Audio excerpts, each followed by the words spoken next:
అస్సాం ప్రభుత్వ రాష్ట్రంలో గొడ్డు మాంసం తినడం వడ్డించడంపై నిషేధం విధించారు.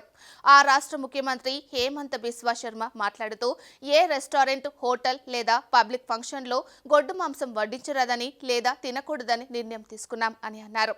రాష్ట్ర జలవనరుల శాఖ మంత్రి పీయూష్ హజారికా మాట్లాడుతూ కాంగ్రెస్ ఈ నిర్ణయానికి స్వాగతించాలి, లేదంటే పాకిస్తాన్కు వెళ్లాలి అని వ్యాఖ్యానించారు.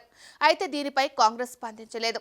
రాష్ట్ర ప్రభుత్వం 2021లో అస్సాం పశువుల సంరక్షణ చట్టాన్ని ఆమోదించింది. దీని ప్రకారం ఏ ఆలయానికైనా 5 కిలోమీటర్ల పరిధిలో గొడ్డు మాంసం తినడం, అమ్మడం నిషేధించారు.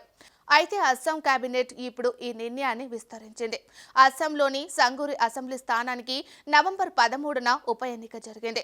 నవంబర్ 23న ఫలితాలు వెలువడగా కాంగ్రెస్ అభ్యర్థి తంజీల్ హుసేన్ ఓడిపోయారు.